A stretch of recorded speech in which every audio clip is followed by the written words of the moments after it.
El asunto es cuál es o qué vínculos se pueden hallar entre el psicoanálisis y el cine, ¿cierto? Ambos surgen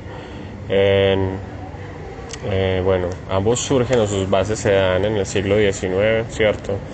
En el momento de la revolución, en uno de los momentos más álgidos de la revolución industrial, se dan ambos en Europa.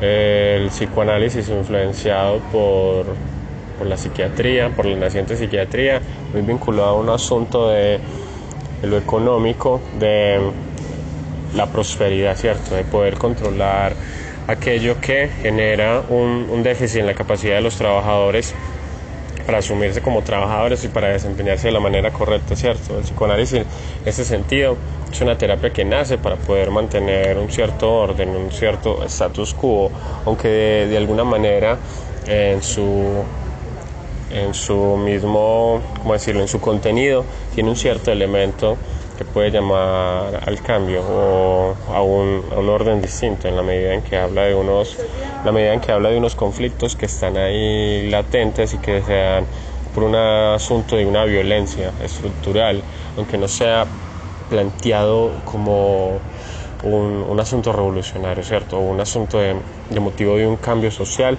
sino más de un descubrimiento, de una aceptación y un volver a incluirse en ese orden, que es la visión tradicional que tiene pues el psicoanálisis y que era la visión que más o menos tenía Freud del asunto.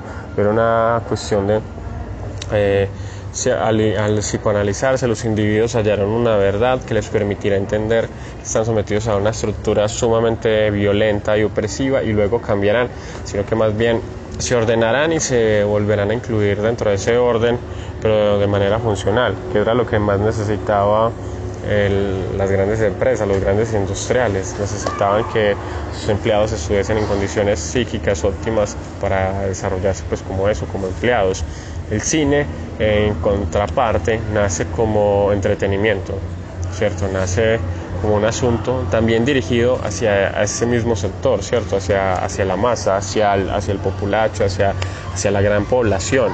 Pero no nace como un asunto terapéutico, sino simplemente como un asunto de entretenimiento, aunque el entretenimiento pueda tener un sentido terapéutico en la medida en que permite mantenerse alejado de lo que angustia, de lo que genera problemas, de lo que genera conflictos, o evadirse de esos conflictos que no se pueden cambiar, ¿cierto?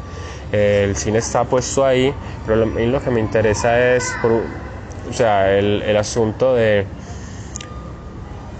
eso, ¿cierto? O sea, cómo tienen unas diferencias, nacen más o menos en la misma época, su nacimiento es contemporáneo y su desarrollo es contemporáneo, pero al mismo tiempo tienen diferencias, obviamente, pues como ya dije, uno pretende ser terapéutico, el otro pretende ser una vía de entretenimiento, una forma de entretenimiento, y uno pretende ir uno a uno, ¿cierto? Es decir, el psicoanalista y el paciente va y comunica sus obsesiones, sus sueños, sus fantasías, sus temores, sus deseos ocultos, reprimidos, su rabia, sus traumas, su vida, pues su pasado, y el cine se convierte más bien en un asunto más general, es decir, va la pantalla y están los espectadores, X cantidad de espectadores presenciando lo que sucede ante la pantalla.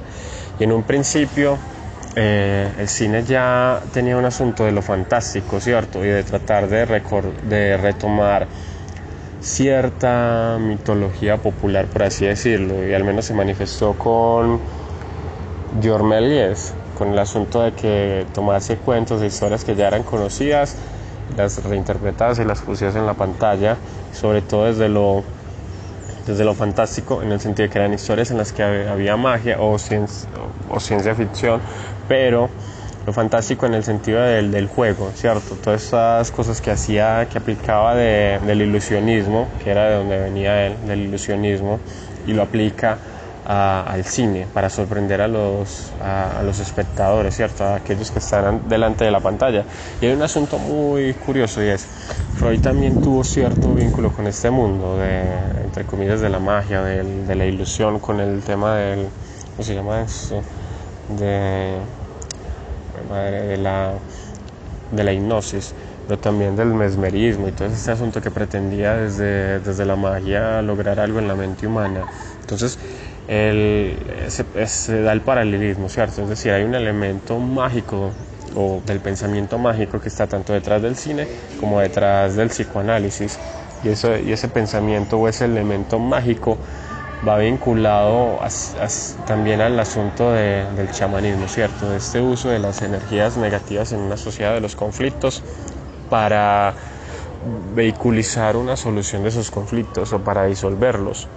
Y eso es lo que veo que se puede hallar tanto en el cine como en el psicoanálisis, pero también lo que se puede hallar es un asunto de cómo queda puesto aquello que está en las mentes de las personas. Si en el mito de la caverna la verdad le parece a Platón que, o sea, la verdad que la gente asume que es su vida cotidiana, lo que le sucede constantemente, es una falsedad, ¿cierto? Aquello que está puesto en el mundo es una falsedad.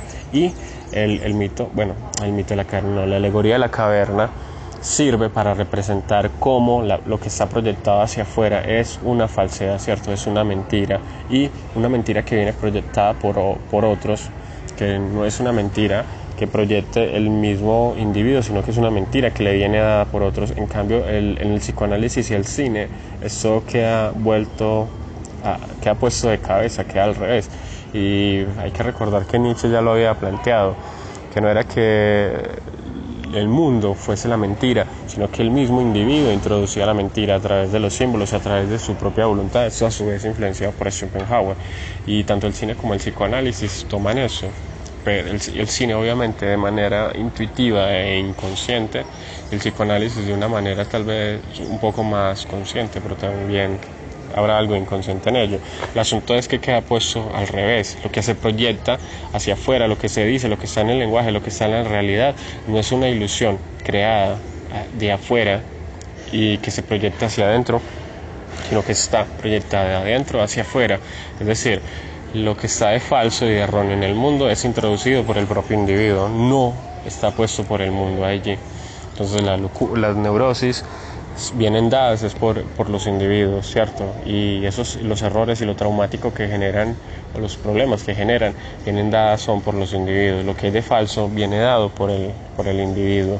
Y en el cine, lo que viene en el mundo, lo que viene dado en el mundo es por el interés del público, ¿cierto? ¿Qué es lo que aparece delante de la pantalla? Aquello que se supone que el público quiere ver, ¿cierto? Entonces son las historias que desea la gente ver y que desea que sean representadas y que de alguna manera les hablan a ellos, ¿cierto? Entonces el cine aparece como lo fantástico, y de alguna manera aquí seguiría la continuidad del pensamiento de Platón, en la medida en que eso que está ahí es una falsedad, aunque parezca muy real, ¿cierto? Porque son fotografías de los seres humanos concretos, y son lo más cercano que se había logrado en el arte a reproducir la realidad, pero no dejan de ser proyecciones, no dejan de ser fragmentos. Entonces de alguna manera vuelve y retoma lo de Platón, en la medida en que pareciera que es una copia de la realidad, aunque una muy buena copia, pero de alguna manera también habla del tema del psicoanálisis, en la medida en que eso que está puesto ahí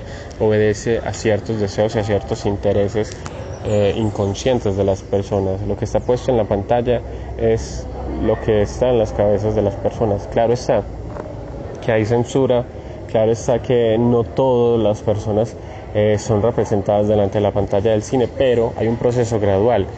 O sea, eso no se da de sopetón, no se da de golpe, sino que a lo largo de la historia del cine, ese inconsciente se va revelando en la pantalla, va apareciendo aquello que en algún momento determinado estuvo prohibido, estuvo censurado, o la censura causa que los creadores, ¿cierto?, los directores de cine tengan que idear una manera de representar aquello que está censurado. Entonces hay dos ejemplos de esto, algo que quisiera hacer un paralelismo, y es un corto, un film de, no recuerdo el nombre del director, pero se llama Pierro el Desgraciado, el Pierro el Triste, que es un payaso que está enamorado de una chica, va a la visita, le intenta dar una serenata, pero resulta que hay un arlequín, y el arlequín es mucho más seguro de sí mismo, mucho más alegre, mucho más coqueto, y es de él que está enamorada la chica, se siente atraída por él y no le interesa pues el payaso y lo rechaza,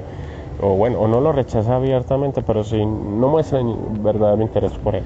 El asunto es que este payaso termina siendo burlado por el arlequín y luego el arlequín se termina quedando con la chica, literalmente entra a la habitación de ella, a su lugar, y pues a suceder lo que tenga que suceder entre dos adultos, ¿cierto? Y hay un film que es posterior, que es ambos son franceses.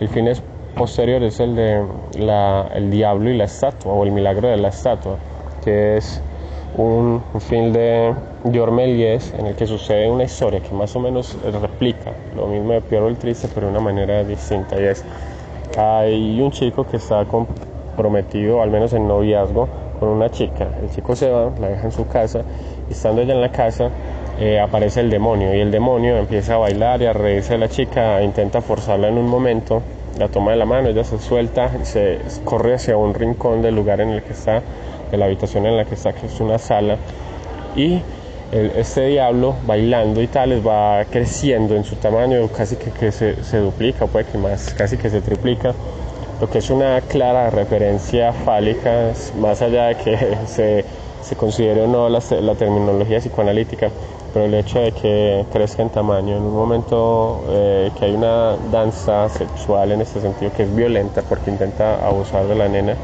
bueno, tiene ese sentido fálico, ¿cierto? O sea, es la representación de cómo el pene está creciendo, pero la nena lo rechaza, ¿cierto? La nena no accede al deseo del demonio, y en ese momento, cuando ya va a ser abusada, pues aparece la estatua de la Virgen, cobra vida y hace que el diablo pierda ese tamaño y se vaya. Obviamente, la estatua de la Virgen hace alusión a la castidad, ¿cierto? Al mantenerse en castidad, la chica consiguió el milagro de que ese demonio fuese disminuido y tuviese que largarse de allí. Entonces, el paralelismo es muy obvio con la historia de Pierrot el Triste o el Desgraciado. Y hay un chico, ¿cierto?, que es, entre comillas, bueno, que desea a una chica, y esta chica al mismo tiempo es deseada por un seductor, ¿cierto?, alguien que es burlón, que es más agresivo, que es, comillas, malvado. Y mientras que en la historia del Pierrot la chica cede a los deseos que de manera voluntaria y completamente libre, o sea, de manera adulta, porque en realidad creo que no parece que haya una denuncia inmoralista del deseo de la chica, porque está bien, o sea, ella no tiene por qué estar obligada a desear al payaso solo porque sea más melancólico o romántico, bueno, en fin. En cambio, en la historia del diablo sí hay un asunto más moralista, ¿cierto? Es decir, solo la castidad pareciera otorgarle valor a la chica, solo la castidad pareciera permitir que se le dé importancia a ella.